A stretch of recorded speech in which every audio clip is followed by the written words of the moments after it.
तानाशाही नहीं चलेगी, नहीं चलेगी, नहीं चलेगी, नहीं चलेगी। हरे कांग्रेस, हरे कांग्रेस, सुप्रीम कोर्ट ने चुकादानो अमल करो, अमल करो।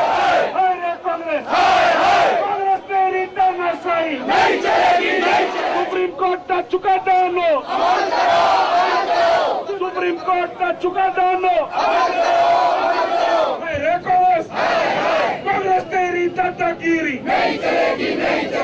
ઝડપથી આપો। ગુજરાતના આમ સમાજ મુંબઈ અને દિલ્હીને જે પ્રકારે પ્રાપ્ત થાય છે એ જ પ્રકારે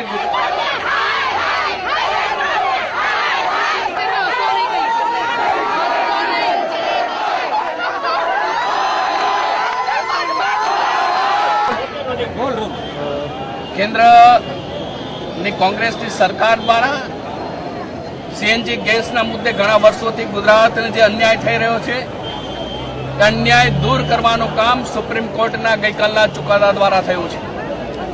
રાજ્ય સરકાર ઘણા લાંબા સમયથી માગણી કરતી આવી છે કે આમ સમાજના ગરીબ અને મધ્યમ વર્ગના હિતમાં મુંબઈ અને દિલ્હીને સીએનજી ગેસ જે ભાવે મળે છે એ જ ભાવે ગુજરાતને મળવો જોઈએ।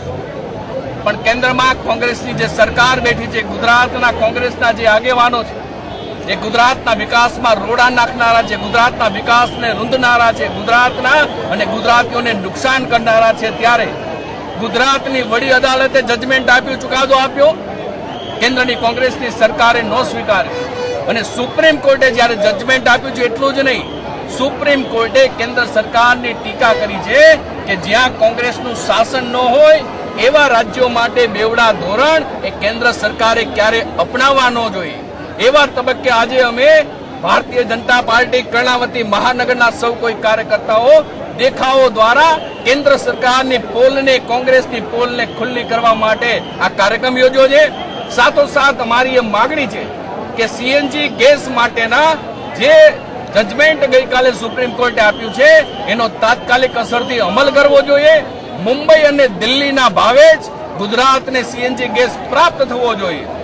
અને આટલા વર્ષો સુધી ગુજરાતના કરોડો રૂપિયા જે કેન્દ્રની કોંગ્રેસની સરકારમાં ગયા છે એ વધારાના રૂપિયા ગુજરાતને કોઈને કોઈ કલ્યાણકારી યોજના થકી પાછા આપવા જોઈએ એવી ગુજરાત ભારતીય જનતા પાર્ટીની માગણી છે। ગુજરાતની કોંગ્રેસનું તળિયું બિલકુલ ફાટી ગયેલું છે। ગુજરાતની કોંગ્રેસ હતાશ થઈ ગઈ છે, નિરાશ થઈ ગઈ છે। જે પ્રકારે એમના પક્ષની સરકાર હોય અને એમના પક્ષના જ વડાએ નિવેદનો કરીને કોંગ્રેસને ખુલ્લી કરવાનું કામ કર્યું છે, એવા તબક્કે આવા ગાંધીનગરમાં ગતકડા કરનારી કોંગ્રેસને અમારી એ કહેવાનું છે કે તમે કેન્દ્રમાં સરકારમાં બેઠા છો ત્યારે ગુજરાતને અન્યાય કરવાનું બંધ કરો।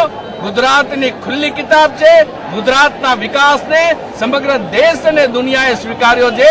તમે ગમે એટલા આંખે કોઈને પાટા બાંધવાનું કામ કરો, ગુજરાતના મતદારો ક્યારેય ભરમાયા નથી અને 2014માં બાકી રહી છે કોંગ્રેસના સુપડા સાફ કરવાનું કામ એ ગુજરાતના મતદારો કોંગ્રેસને લોકશાહી પદ્ધતિથી જવાબ આપીને કરવાના છે।